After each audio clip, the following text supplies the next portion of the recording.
Pengadaan mobil dinas baru bagi Gubernur dan Wakil Gubernur Sumatera Barat ramai diperbincangkan oleh warganet. Bahkan sejumlah warganet ini juga mempertanyakan sebenarnya urgensi pembelian mobil dinas baru di masa pandemi itu apa sih? Nah, untuk membahasnya sudah ada Rosail Akhyari, Kabiro Umum Setda Pemerintah Provinsi Sumatera Barat.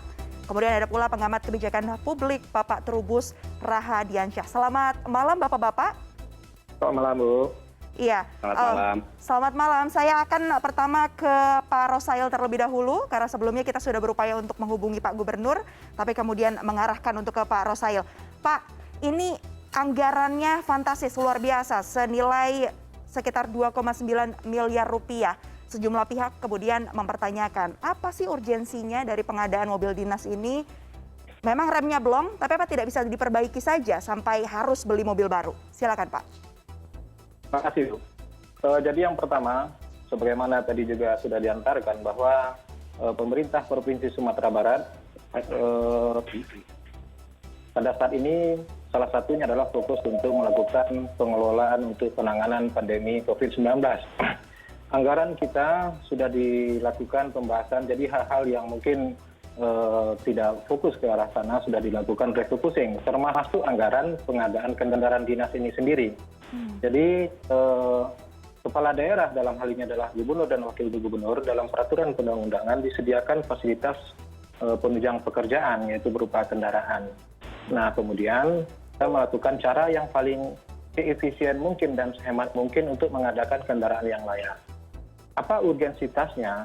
Bahwa urgensitasnya sebagaimana juga sudah disampaikan oleh Bapak Gubernur, bahwa kendaraan kita yang lama tersebut sudah dalam keadaan yang tidak optimal sama sekali, bahkan sudah sampai kepada taraf bisa ada potensi risiko di situ.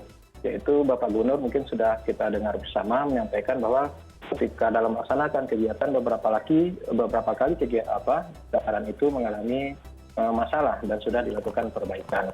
Sesungguhnya Bapak Gubernur ketika awal menjabat bulan Februari itu sudah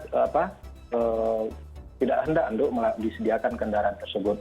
Tetapi ketika dalam melaksanakan bahwa kendaraan yang digunakan sebelumnya itu tidak bisa menunjang kegiatan beliau, sementara kita mengetahui bahwa semakin hari semakin kondisi dalam penyelenggaraan pemerintahan kedudukan beliau sebagai gubernur dan wakil gubernur membutuhkan kehadiran beliau dalam kegiatan-kegiatan. Ditambah dengan medan di Provinsi Sumatera Barat ini mungkin ada keunikannya, yaitu baik itu dari utara ke selatan ataupun barat ke timur itu membutuhkan kendaraan yang cukup baik.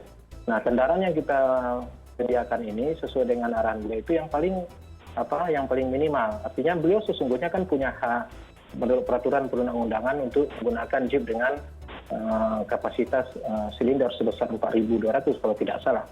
Tetapi kita menggunakan kendaraan yang paling bawah di tipe jeep itu. Itulah kira-kira apabila dikatakan bahwa ini tidak misalnya ditanyakan urgensitasnya, malahan bahwa pengadaan kendaraan ini untuk menunjang pelaksanaan tugas beliau memimpin penanganan masalah pandemi COVID-19 ini.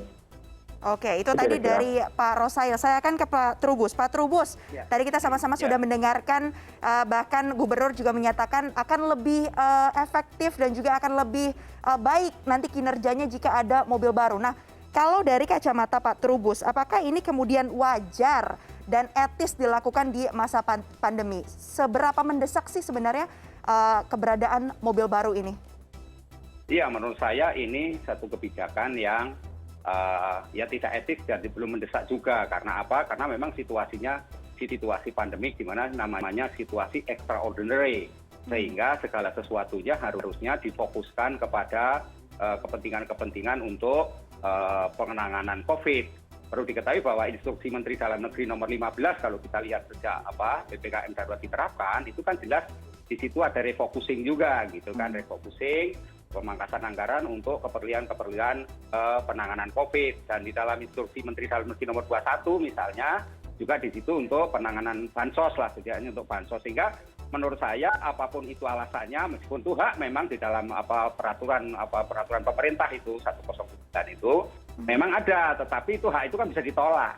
gitu loh. Karena ada daerah lain misalnya Pasuruan itu Pemkot itu akhirnya menunda dulu gitu karena memang masih bisa dilakukan cara lain di mana kemudian pembelian itu bisa dilakukan penundaan. Jadi menurut saya ini hal yang penting itu. Yang kedua ya tentu di sini menunjukkan memang aspek transparansi menjadi penting gitu loh. Jadi di mana kemudian Pemprov Sumatera Barat ini harus transparan menjelaskan kepada publik mengenai kondisi ini meskipun pembeliannya sudah 2 bulan yang lalu, tetapi kan persoalannya kemudian menjadi polemik di masyarakat karena situasi extraordinary sehingga segala sesuatunya harus melalui aspek transparan. Yang kedua ketiganya tentu ada aspek ini akuntabilitas publik, pertanggungjawaban publiknya seperti apa kan. Meskipun itu ada alasan dipakai untuk kegiatan dalam penanganan COVID, tetapi saya rasa itu juga saya sudah berlebihan dalam arti memang ini harus dilakukan upaya-upaya misalnya kalau misalnya masih bisa diservis kenapa nggak diservis saja kan gitu. Jadi inilah logika-logika publik yang harus dipahami. Memang ini persoalan kemudian soal sense of crisis lah kira-kira gitu. Jadi kepedulian situasi ini yang memang membutuhkan perhatian di mana COVID ini sekarang situasinya di beberapa daerah sedang naik terus sehingga disinilah kepala daerah perlu memahami situasi yang terjadi yang ada di dalam masyarakat itu. Saya rasa itu Mbak. Oke Pak Trubus, Pak Rosail, di mana nih sense of crisisnya dari pemerintah Provinsi Sumatera Barat di masa pandemi seperti saat ini? Apakah tidak ada opsi lain untuk kemudian bisa menunda terlebih dahulu pembeliannya, lalu anggarannya dialihkan untuk penanganan COVID yang lain? Ya, jadi tadi saya sudah menyampaikan juga bahwa misalnya sense of crisis tersebut bukan bisa dikatakan bahwa dengan membeli itu kita tidak mempunyai sense of crisis. Bahkan apa yang disampaikan oleh Pak Trubus tadi, kita sudah melakukan refocusing anggaran. Nah, mungkin kalau dalam ilmunya kita juga melakukan penghitungan dalam memformulasi kalau ini sebuah kebijakan publik, ketika memformulasinya sudah kita lakukan penghitungan dan sebagaimana perintah dari Pak Gubernur, diambillah pilihan yang paling sederhana dan kemudian membutuhkan biaya yang sangat rendah. Nah, kalau ini tidak kita lakukan, malah pelaksanaan tugas beliau sebagai gubernur dan wakil gubernur kurang optimal dalam melaksanakan penanganan pandemi COVID ini sendiri. Nah, kita di dalam menyelenggarakan pemerintah Provinsi Sumatera Barat ini menyelenggarakan itu sendi-sendi pemerintah yang baik itu seperti transparan dan akuntabel segala macam. Pengadaan kendaraan ini bisa diakses siapa saja informasi dan diketahui oleh publik. Bisa dilihat di dalam semua sistem informasi yang memang sudah di dalam publik kita itu disediakan. Baik, Pak Rosail. Informasi tersebut. Pak Rosail berkali-kali nyatakan bahwa ini akan menunjang kemudian kinerja dari gubernur dan wakil gubernur. Apa memangnya yang dijanjikan atau target apa yang bisa diumumkan kepada publik bisa dicapai jika mobil baru ini dibeli? Seperti apa kemudian target penanganan pandemi yang bisa dinyatakan kepada warga Sumatera Barat bisa tercapai? Iya, jadi kalau dengan kendaraan yang lama itu dengan keterbatasannya, mungkin pernah kita dengar bahwa beberapa kali mengalami masalah di remannya tersebut. Kemudian Bapak Gubernur terkendala untuk beraktivitas. Bahkan suatu kali mungkin beliau tidak menyampaikan secara gamblang, itu beliau mesti menggunakan kendaraan yang lain. Nah, sudah 2 kali kita meminjam kendaraan yang lain, sehingga juga tidak optimal. Sehingga kalau dengan tersedianya kendaraan ini, alhamdulillah itu beliau bisa mengakses semua kabupaten kota kita. Provinsi Sumatera Barat ini kan bentangan itu luar biasa. Jarak dari satu tempat ke tempat yang lainnya luar jauh. Jadi medannya juga begitu. Kalau misalnya beliau dari ibu kota provinsi itu menuju ke kabupaten kota, jaraknya luar biasa dengan medan yang membutuhkan ketersediaan kendaraan yang optimal seperti itu. Jadi kalau dikatakan dampaknya terhadap pengadaan kendaraan ini. Setelah diadakan kendaraan ini, aktivitas beliau tidak terganggu lagi dengan masalah kendaraan itu. Gitu. Oke, berarti bisa dinyatakan secara tidak langsung bahwa pemerintah Provinsi Sumatera Barat nanti berkomitmen menurunkan angka COVID ya, kalau sampai ada jadi mobil dinas barunya ini. Untuk itu butuh banyak indikator ya. Kalau untuk penunjang kerja ini kan salah satu dari arah ke sana. Tentu kalau hitung betul, ya tentu ada kontribusinya arah sana gitu. Oke, baik. Pak Trubus, mendengar jawaban tadi, tadi saya coba tanyakan apa kira-kira dampak signifikan yang bisa dihasilkan jika memang harus ada mobil baru, katanya mobilitas gubernur dan wakil gubernur ini akan bisa lebih baik gitu, terutama dalam penanganan COVID. Tapi ternyata tadi sudah dijawab oleh Bapak Rosail seperti itu. Tanggapannya Pak Trubus? Iya, menurut saya memang kalau itu dijadikan argumentasi gitu ya, argumentasi bahwa ini dalam rangka menunjang kinerja gubernur dan wakil gubernur.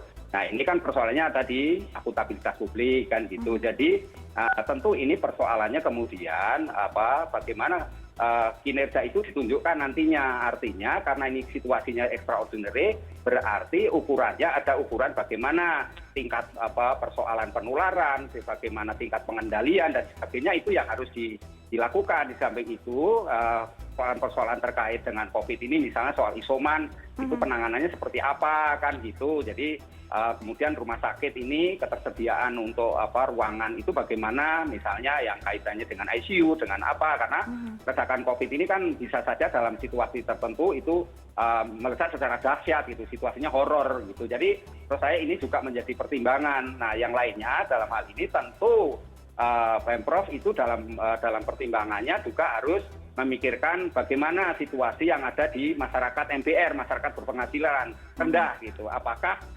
misalnya bansos itu sudah nyampe atau sudah kalau bisa ditambah, karena misalnya kalau bansos itu kan sumbernya satu dari APBN, yang kedua kan dari APBD salah satunya. Nah, APBD ini apakah sudah bisa diberikan kan gitu, sehingga melakukan refocusing sehingga dana yang hasil refocusing maupun pemangkasan itu bisa dialihkan untuk pemberian bansos kepada masyarakat yang terdampak. Karena mengingat masyarakat yang terdampak ini kan jumlahnya tambah banyak. Ya, saya pikir itu juga menjadi fokus juga harusnya gitu ya, sehingga kalau misalnya kinerja itu nanti menjadi ukuran, maka menurut saya disinilah ukurannya nanti harus dibuktikan gitu ke publik. Artinya masyarakat Sumatera Barat dan pada umumnya juga akan melihat bagaimana apakah penanganannya nanti dengan kendaraan yang ada ini bisa istilahnya sukses lah kira-kira gitu, berjalan lancar. Ya, kita tentu berharap positif dalam arti bahwa optimis bahwa COVID itu akan tertangani. Namun demikian karena situasi pandemi, situasi extraordinary ini, persepsi publik dan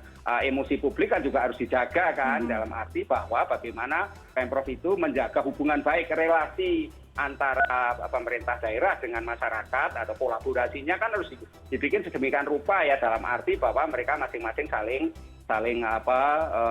memberikan hal yang positif untuk dalam hal penanganan COVID. Di dalam itu yang terkait mengenai pengawasan, nah ini juga menjadi tugas Kemendagri juga dalam hal ini. Jangan sampai ini nanti terulang kembali, di mana kemudian hal-hal yang sifatnya pembelian yang memang belum dibutuhkan. Nah, ini juga harus ada pengawasan dari Kementerian Dalam Negeri ya, karena memang itu ada di kewenangannya. Jadi saya ini juga hal yang penting, karena itu adanya kasus ini juga bisa menjadi entry point untuk pembenahan-pembenahan di tempat lain, karena seperti saya sebutkan tadi, misalnya di Pasuruan, Pemprov-nya ternyata tidak melakukan pembelian dan bisa melakukan penundaan gitu dengan memperhitungkan kondisi yang ada di masyarakat Pasuruan. Misalnya itu kan sebagai contoh kan bisa. Nah, dengan demikian tentu daerah lain juga ada yang mengambil langkah-langkah seperti itu. Ini menurut saya karena persoalannya kan persoalan bagaimana kita sense of crisis itu dalam bentuk konkret. Konkretnya adalah bagaimana kita melakukan langkah-langkah di tengah pandemi COVID ini khususnya. Nah, yang paling penting juga mengenai nakes. Jadi